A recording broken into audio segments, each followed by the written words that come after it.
This is one of my favorite stories that I know you're just going to love. It's called The Magical Lost Brocade. Genre: Folktale. The Magical Lost Brocade. Long ago in China, a poor woman and her son Ping lived in a tiny hut, and the woman earned a living weaving beautiful brocade hangings, which her son sold. She wished she could give Ping a better home. That was her son's name. But alas, that was impossible. So she decided to weave a brocade of a magnificent house with gardens. At least they could look at something lovely. It took 3 years to complete that brocade. It was her finest work. However, soon afterwards, a giant wind swept through their hut, and it carried the brocade away.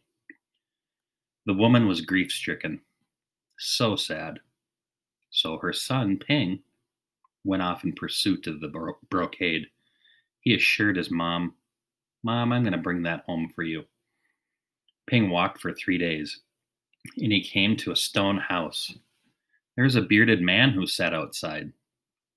"I'm searching for my mother's brocade," Ping said. "A brocade? Well, that flew by about 3 days ago," said the man. "Now it's in a palace far away." I don't know how he knows that, but he said that it's in a palace far away.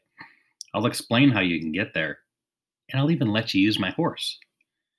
Ping thanked the man, and he bowed deeply to express gratitude. "First, you must ride through Fire Valley," said the man. "You must cross Fire Valley with its scorching heat, and you can't say a word. You can't utter a word. If you utter even a single sound, you'll burn." He then continued and said, "After you've crossed Fire Valley, you'll arrive at Ice Ocean. You must arrive through the icy waters without shivering.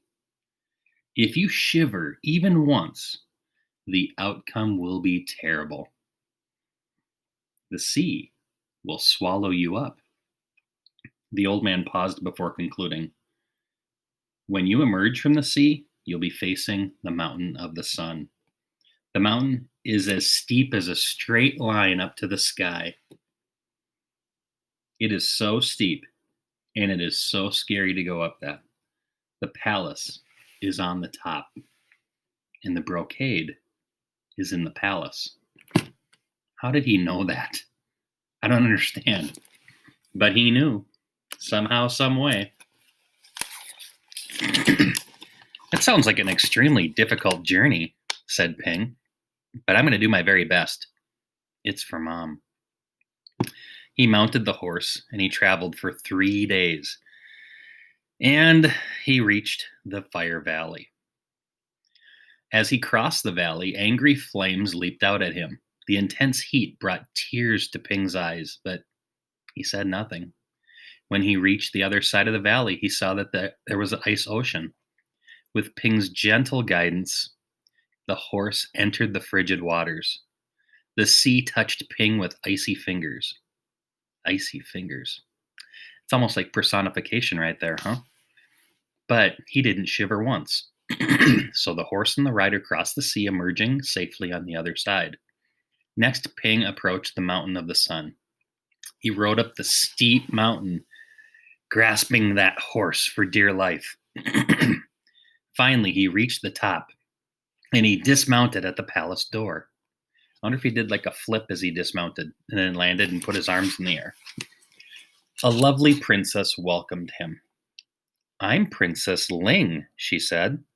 "I thought your mother's brocade was beautiful, and I wanted to copy it. So I sent a great wind to your home. I've now copied the brocade, so please take it home. Have a safe journey." Is that like when somebody who steals something says, "I'm done with it now, here you can have it back"? Shouldn't there be a consequence? I mean, maybe I'm missing something. Instead, Ping says, "Thank you." He stared at the beautiful princess. She was a perfect rose.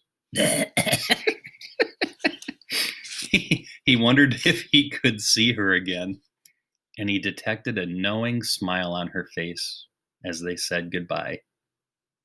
So he didn't just do, see ya. He was like, bye. Ping mounted his horse and he placed the brocade under his jacket. First, he rode down the steep mountain of the sun. Then he rode across Fire Valley without making a single sound. Whoops, whoops, whoops, whoops. Next, he rode across Ice Ocean without shivering once. And then he rode across Fire Valley without making a sound. Finally, he arrived at the home of the bearded man who sat outside just as he had the previous time. Ping thanked him, and he returned the horse. And he began his long walk home. 3-day walk home. That's a long way. Ping arrived home 3 days later. Here's your brocade, mommy. Here's your brocade, mother, he announced as she cried tears of joy. Together they unrolled it, and before their eyes, the brocade came to life. Suddenly, their little hut, became a magnificent house with gardens, just like in the brocade. But that wasn't all. Standing before them was Princess Ling. Remember, she was a perfect rose. Ping and the princess got married, and a year later, Ping's mother became a loving grandma. They all lived happily ever in the beautiful home with the gardens. You know, Ping accomplished a pretty amazing task here. He did that for someone that he loved, his mom. I hope that you think of some things that you can do for people that you care about around you. He did follow a plan to get there. Can you think of the plan that he created or that was created for him to be able to find that lost brocade? It was pretty amazing.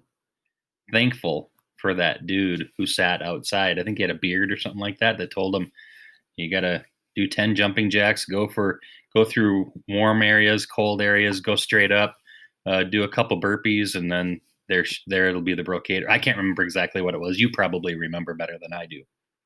But anyway, I hope I didn't just ruin the story for you here with my goofy synopsis of what happened. Thanks for listening, and that was the magical lost brocade.